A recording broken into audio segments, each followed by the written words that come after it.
Hey everybody, I'm Marc Martel, and you're watching The Libby Show.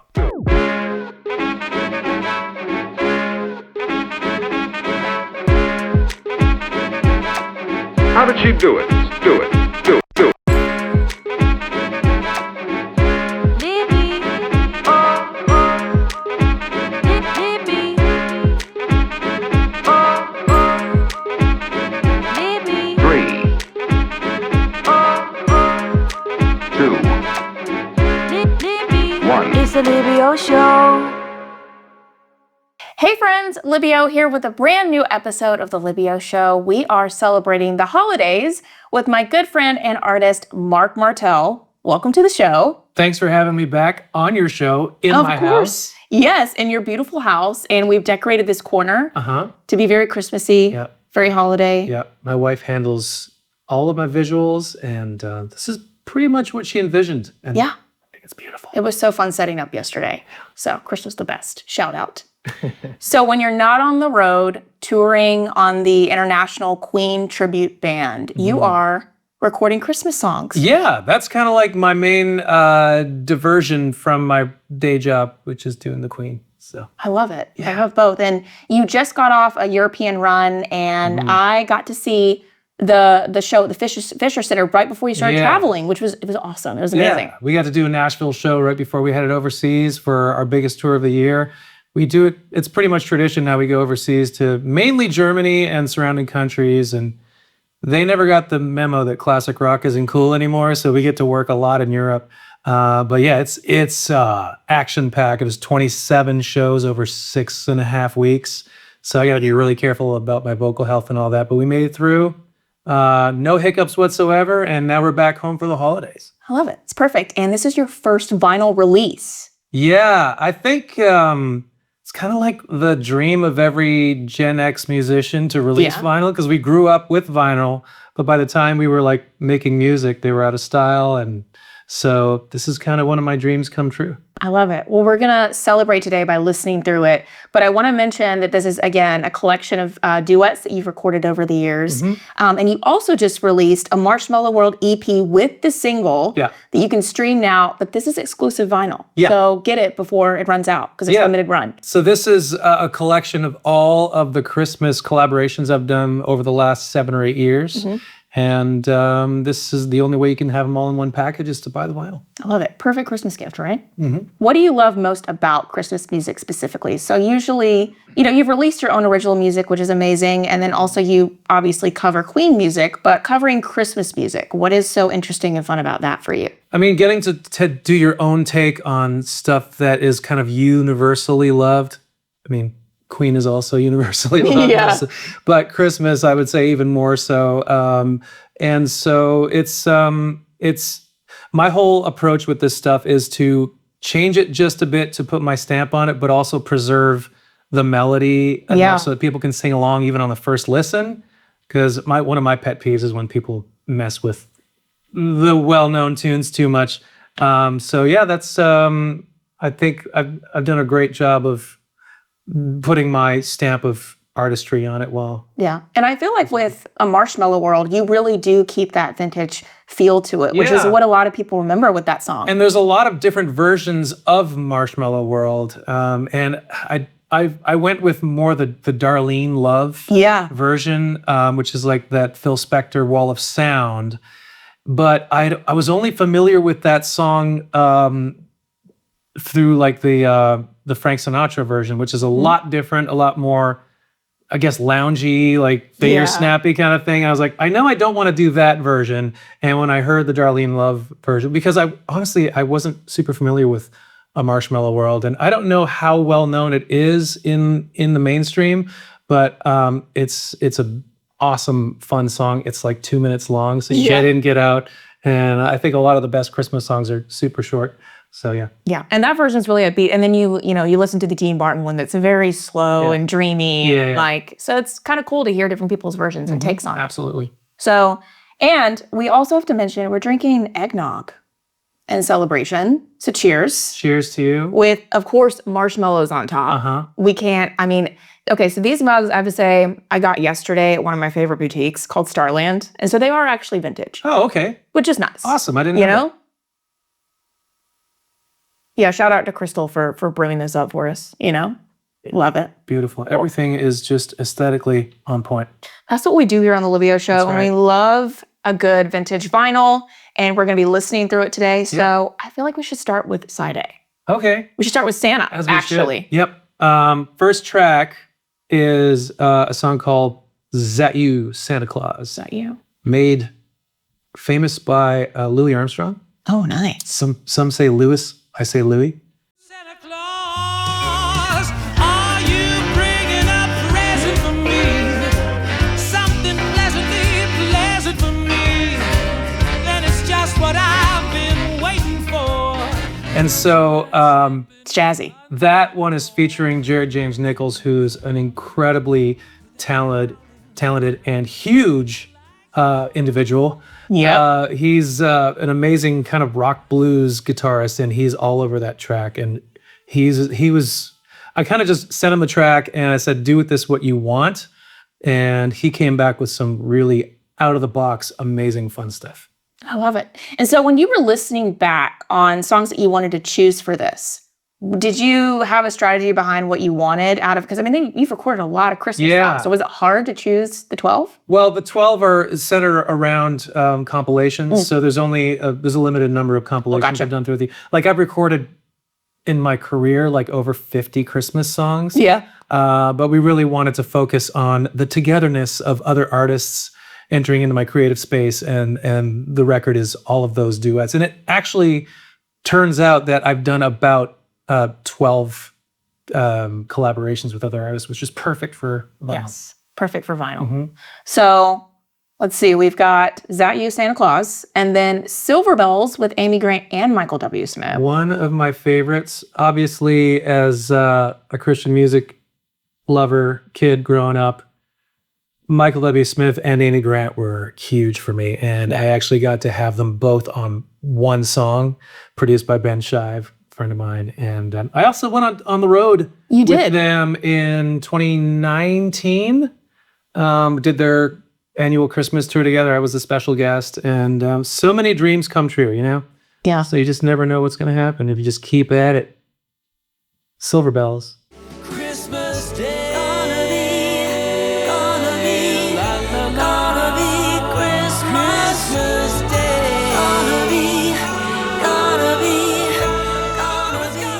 Just happened to get them all three in that little clip. She can never not sing Christmas music well. Like, I know. that's what was on most of the time in my house. For when I was you? a kid. Yeah. Was it her? And Tennessee Christmas was... Yeah, Tender Tennessee Christmas.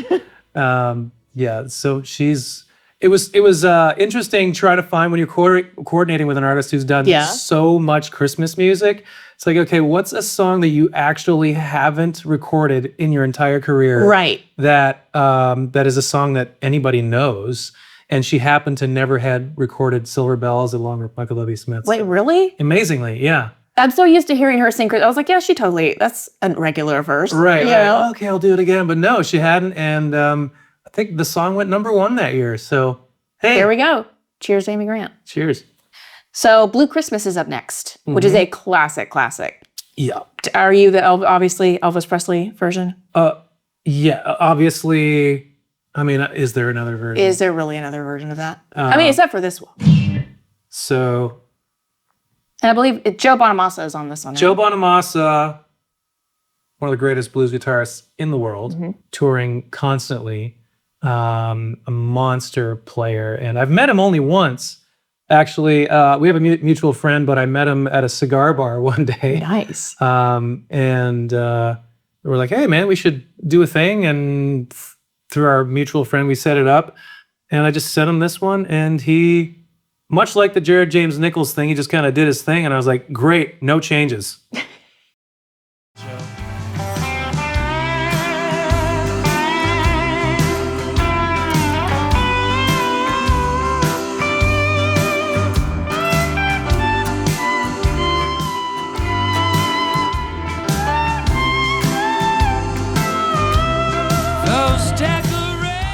I love how you have a combination of like incredible instrumentalists, but also classic vocalists that people remember. Yeah, people don't think when you hear duets, you think two voices, but I think it goes a lot beyond that because it's like, what about a virtuoso guitar player, and I think the instrumentalists on this record I think they're all guitarists. Yeah. And there's a harmonica. A harmonica. I love it. Yeah. Okay, next up, I should know them. Oh, I can't wait for Run, Run, Rudolph, honestly. That's one of my favorite ones. Last Christmas. Uh-huh. Yeah. So I met Arnel Pineda, the lead singer of Journey, at a fundraiser banquet that we did in Birmingham, Alabama, like, I don't know, 4 or 5 years ago. And turns out we were like mutual fans of each other because we kind of both do similar things. He's the actual lead singer of Journey, and I do Queen tribute stuff. But he was literally, when you say like someone was so nice when you met them, like he was like literally the number one nicest person you've ever met. Just like such a generous spirit and just full of joy, and really made me feel better about having laryngitis that night. I was like, oh, I got to share the stage with Arnel Pineda, one of the best rock singers alive today, and I can't really do my thing. But we had fun. We got on stage together at one point and did like "We Will Rock You," and fun. So it was a blast. And so obviously we traded numbers and we're like, we got to do something. And so we decided to do "Last Christmas," George Michael's big tune, and it was Wham officially. It was officially Wham. Technically Wham. I'm excited to hear the take on this one.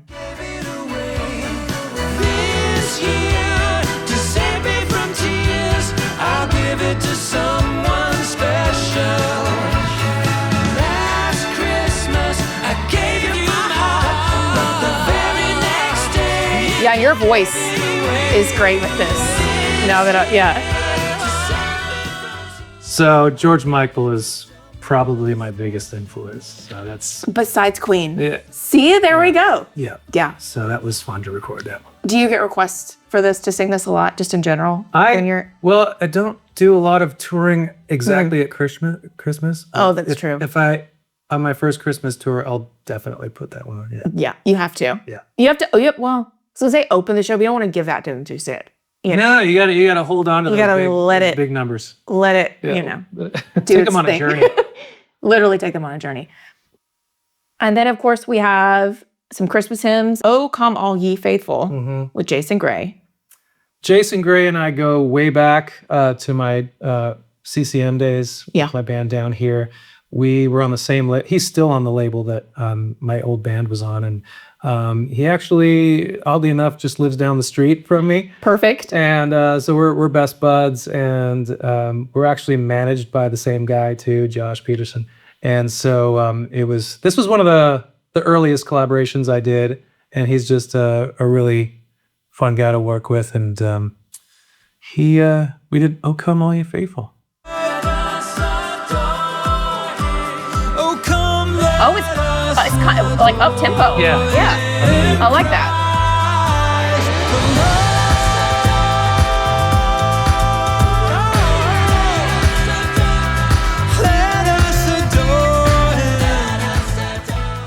Yeah, I like that a lot. Version.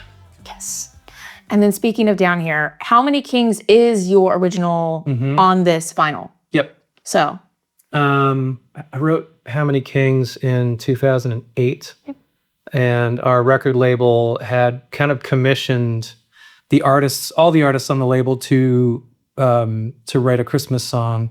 And I had never written a Christmas song before, and I was a little scared to do it because I just love Christmas music so much. And the Christmas songs that everybody knows them because they're amazing songs. Yeah. Right? That's the only way they're going to last through the years. And so when you write something for Christmas, you're like, well, I hope this one has some legs to last beyond just one, like the release year.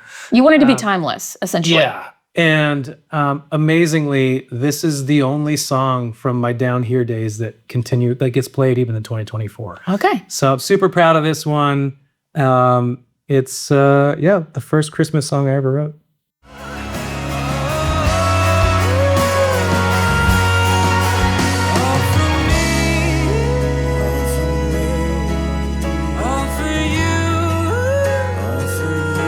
Ooh, this is really pretty.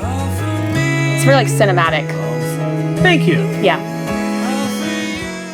We like the anthemic Christmas songs. Yeah. It's like, you know. Yeah, and the headbanging Christmas songs too, there's just not many enough of them. There's really not enough of them at all. That was ridiculous. Okay, we've already made it to side B. That was fast. Yeah. I love it. I'll do do the honors of flipping it.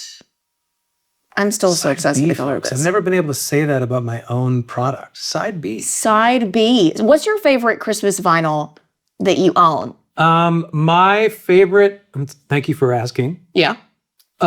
is the Oak Ridge Boys. Knew it. I grew, like a lot of people grew up with Sinatra and all that stuff, Bing Crosby and Nat King Cole. I did not. I grew up in Montreal. Okay. And my parents, for some reason, were super into country and Western. Yeah. And which is not a thing in Montreal. Like French Canadian culture, just like that's not, I don't even know anything about. So we had Oak Ridge Boys records growing up. And I love all of their Christmas records, honestly, but their second one that they released in, I think it was 86, is my favorite. And actually, I recorded one of the songs off of that record from my release this year, my EP. Yeah. So Christmas time is here, right? Christmas time is here, and and it just so happens to fall on the year that Joe Bonsall passed away, and so Perfect tribute to him. exactly. So I started recording it before he passed away, and then when he did, I was like, oh, it was really bittersweet because it just happened to fall at that time. But also the fact that there's no chance he's ever going to hear it. And I don't know of any cover that's ever been done of that song, but that was my tribute to the Oak Ridge Boys. Besides, the sound of the Oak Ridge Boys songwriting, what is something about his artistry that you would say overall inspires you? Joe in particular was, when you think of the Oak Ridge Boys, you don't really think of a group that has a lead singer. Mm-hmm. But if you had to pick one, it would be him. He's just like the most boisterous. Mm. He had the big tenor lead voice, and the huge fro is just undeniable. And so he made a big impression on me as a kid. And the only fan letter that I ever wrote, I was 5 years old, was to the Oak Ridge Boys. And they wrote back. I was going to say, did they write back? Yeah. And have you ever met them? I didn't meet them, but I got to see them 2 Christmases ago, which I think was their last Christmas tour that they ever did at the Opry, or Christmas concert series. And I got to see them all together with my wife, and it was a magical moment for me. Oh, cool. Crystal didn't grow up with them, so a little different experience for them. But hey, I love the Loretta Lynn Christmas album. Uh-huh. From, I think it was maybe like the 60s or 70s, I don't remember. Okay. But Did you ever get to see her? no. Well, that's a lie. I've seen her once before at the Opry. Okay. And then I've seen her at like another award show separately, but just, yeah. The Oak Ridge Boys for me, like they signify a lot of they almost have like a prophetic thing for me in my life, because growing up as a kid in Montreal in French Canada, what are the odds that you're going to end up in Nashville, Tennessee? Right. And they were the first artists that I can remember listening to as a kid, and now I live and work in their hometown, basically. So it's really special for me to have recorded one of their songs. For sure. And you can listen to his cover on the new EP, A Marshmallow World. Mm-hmm. Now we should get to side B. Run, Run, Rudolph, featuring Reese Winans, very famous piano player. Unbelievable monster of a piano player. He played for Stevie Ray Vaughan.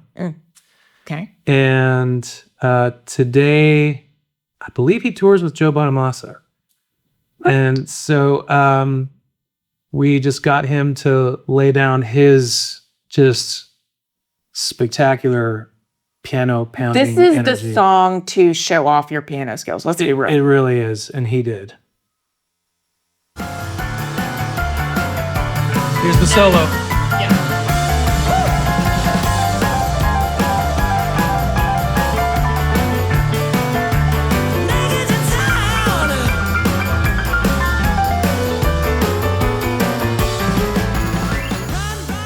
Yeah, that's the vibe right there. Absolutely bonkers.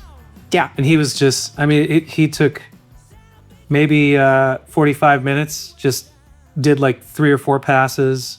And we were like, it's all good. I don't know how we're going to pick the best take, but he was amazing to work with, just super cool and easygoing. And I'm sure, like, for him, he hears things that we don't, but to us, it's just like you just riffed, you just took over the piano. Yeah, he's got like, a 50-year career to draw from and put all the best stuff into it. So, yeah. And you also have some CCM artists featured on this album, Jason, obviously, and then Plum on this next song. It's beginning to look a lot like Christmas. Yep. And it is. It's beginning of Christmas. This was my first Christmas single as a solo artist after Down Here broke up in like 2013. And I had a few years there of not really knowing what I was doing with my career. Soul searching, even better. And then after I hired Josh as my manager, he kind of came with a plan of action, and which was something we had been looking for a long time. When I say we, my wife and I, has been so instrumental in my career. And so Josh hooked us up with Plum, and I've always loved her as an artist, just a really powerful singer.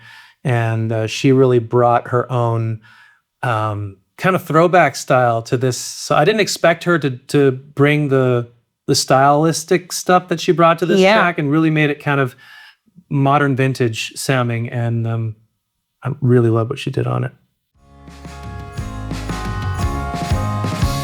And Mom and Dad can hardly wait for school to start again. It's beginning to look a lot like Christmas. Everywhere you go, there's a tree in the Grand Hotel, one in the park as well. The sturdy kind that doesn't mind the snow.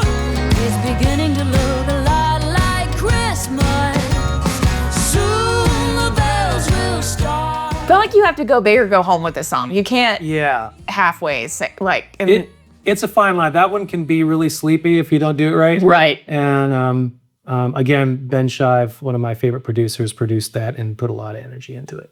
I love how you're letting everybody bring whatever. Yeah. Because that really opens up. That's really important to me when you do a compilation. What's the point of doing a compilation if you're just going to like have them sing harmonies? Like you've got to make it worth it and give them a good chunk of the lead. Like at least make it feel like it's 50-50 and that you're really partners on the song. And I think I managed to do that on every track.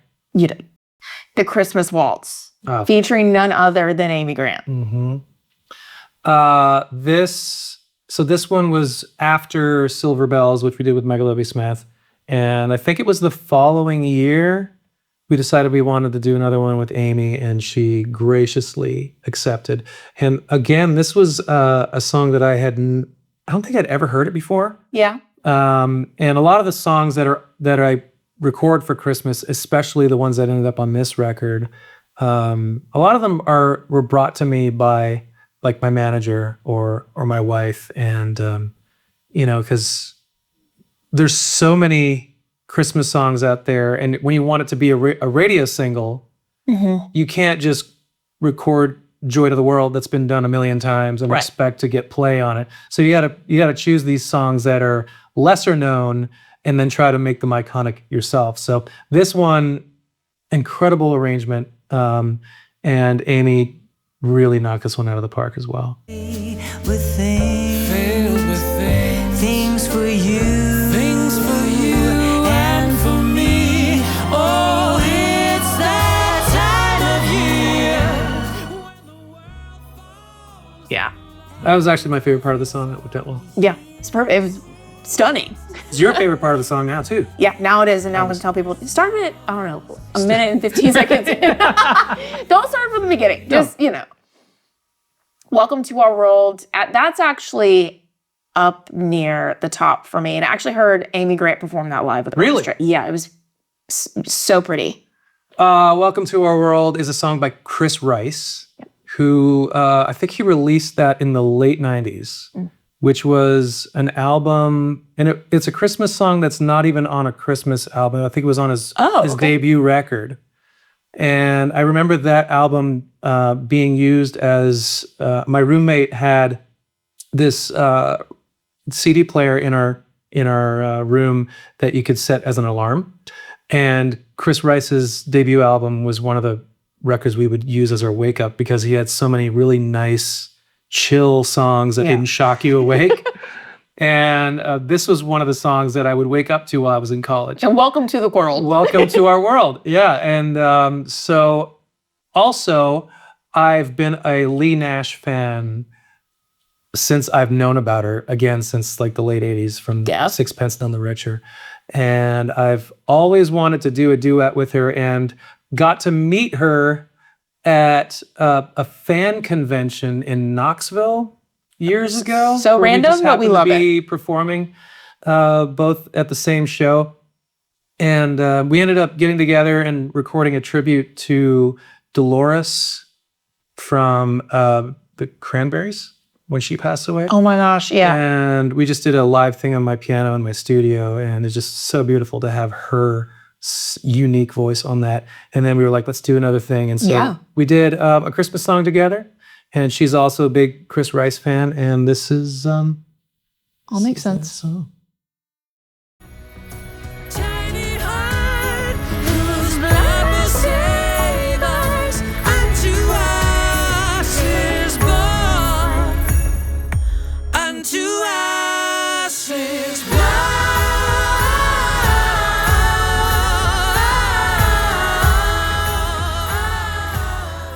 I love it.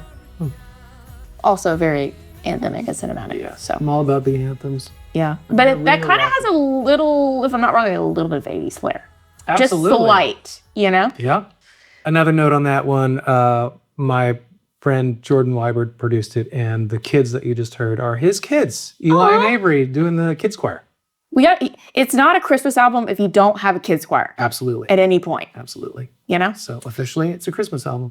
What Child Is This and Mary Did You Know, the last two songs, which we love. Yep. So talk about those for us. What Child Is This is possibly my favorite Christmas song. I just love the angst in it, just musically. It's got that minor key. And I happen to be able to get one of the greatest guitar players on the planet on it, Ron Block, who plays banjo for Alison Krauss and Union Station. Yes. Who's a friend of mine. And we did this one. He put his signature all over the track. And hopefully get a little taste of that, depending on where I nail it. The King of Kings, salvation brings. Let loving hearts enthrone him. Let loving hearts enthrone him. This is Christ the King. That banjo. This is the one with the harmonica, or did we already play that's with the it? next one. Getting ahead of myself. Yeah. So Mary Did You Know has the harmonica. Yeah, it does. Featuring Buddy Green. Buddy Green. That's funny. I just said that. What Child Is This is my favorite Christmas song because this, Mary Did You Know is your favorite. Favorite like modern Christmas song. Okay. The first time I heard it was on my parents' Bill Gaither and Friends VHS. There's such a theme. Is this like gospel country? Like, absolutely, that's what I grew up on. It's Yeah. kind of like not what you would expect from what I do as an adult, as a career. But I mean, I grew up on all this church stuff, and I love it to this day. It's very nostalgic for me, and I remember. I think this was the early '90s when this song was released, and it was on a Bill Gaither and Friends thing. And it might have been like their Christmas thing or whatever. I don't remember. But Buddy had just written this song with Mark Lowry. And he duetted with Michael English on it, who is just an incredible singer. This is taking me back. That's how I discovered Michael English, and then I bought all his records after that. And so I always knew that I wanted to record this song at some point. And the fact that I got to record it with the guy who wrote it is just... what is this life? That's full circle. So amazing. And he was so happy to do it, even though this song's been recorded a million times, let's be honest.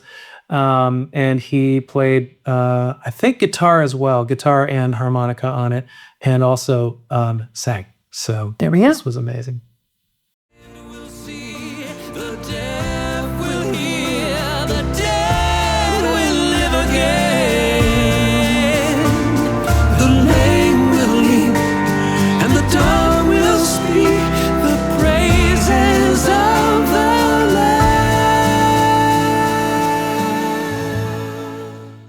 That's really pretty. And usually I don't hear the piano in the. I like that there's more piano in this version. Well, it's my first instrument, so I like to showcase it when I can. I love it. You played a guitar though too, right? Yeah. Yeah. I started with piano lessons when I was a kid, and then taught myself guitar at 14 when I thought that's gonna be cooler. Yes. But really, the piano's better. So the piano, there's something about the piano that's just like, yeah. Well, cheers, friend. This is amazing. Go get one of your copies of the limited run vinyl. Perfect Christmas gift. You don't want to miss it. I mean, stunning. They won't last forever, folks. No. And you can stream A Marshmallow World everywhere that you listen to music. Yep. So, okay. So we need to talk about some like the year's highlights for you before we go. Okay. So you performed at the 150th run of the Kentucky Derby, which was awesome. Yep. Yeah. How was that? It was a gala, and I think it was a fundraiser. And I got to play some Queen songs and celebrate the 150th running, and my first time playing at the Derby, so it was really cool. Yeah. Lots of hats. A lot of hats, a lot of dresses, a lot of pinstripe suits. We've got their official champagne bottle up on our, so that's what reminds me that it's 150. 150. Yeah. But 150th run. The cat. But also a bottle of wine. This is the most, this is the most epic thing. Yeah, we're gonna have to find a real special reason to break that one over. Classic Kendall Jackson. Yeah. Yeah. And Boston Pops was another. Boston Pops is always, it wasn't my first time with them. Yeah. But every time I do them, it's just a beautiful experience. I mean, it doesn't really, I can't think of a better experience for me personally. I'm such an appreciator of classical music, and the Boston Pops is the perfect thing to sing with. And it's always a different experience with an orchestra because there's so many instruments, and there's not really any drums. Yeah. But you can feel the power of just the sound of the instruments. It's such an amazing feeling. And then you have more European shows. Yeah. We just booked 75 shows. Yeah. They like us over there. What can I say? So we're going to keep going back for the next at least 3 years. So that works out to about 25 shows a year. Yeah. So every single time y'all go back to Vienna, I get really jealous because it's one of my favorite cities. Have you been? Ever. Yes. Oh, okay. I went last summer, kind of in between two different trips. I just went on my own and explored it. And yeah. I wish I would have gone during Christmas though. I bet it's absolutely gorgeous. It's gorgeous not at Christmas, so I can imagine when it's all lit up and stuff. They really do it up. Yeah. Christmas market, everything. Yeah. So love it. Those Christmas markets. We missed the Christmas markets just by a hair this year because the tour was a bit right before the season started. But I've done Europe around that time, and it's just really magical. Have you done like a lot of the music tours over there? I feel like you would really enjoy the history of Vienna. I do my own music tour. Yeah. Okay. I haven't really done. You're like, I don't do the hop on and off bus. So I do my own thing. I haven't really done it. I'm trying to think. The one thing that we did was in Amsterdam this year. We took a really cool boat ride on the canals, and got to see the city from a really cool perspective. But yeah, other than that, Crystal likes to explore any nice town that we're in, and so I'll tag along with her. Love it. Well, congratulations on everything. Thanks. You can follow Marc on Instagram, Facebook, YouTube, or where else? Yeah. Have you ever with? It's funny. YouTube is kind of where I gained my following from my handful of viral videos. Yeah. And I've neglected it really badly over the last year because I've been so busy on the road. But yeah, YouTube, Instagram, Facebook, all that stuff. So. Love it. Well, go check it out and make sure you get your tickets for the One Vision of Queen in 2025. Mm-hmm. Yep. And thank you so much for watching. Make sure you're subscribed, and Merry Christmas. Merry Christmas. Thanks, Libby. Cheers. Cheers. Perfect.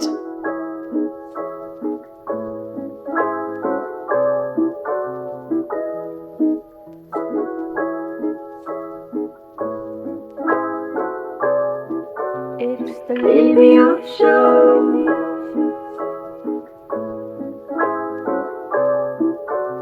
The Libby Show. It's the Libby Show. It's the Libby Show.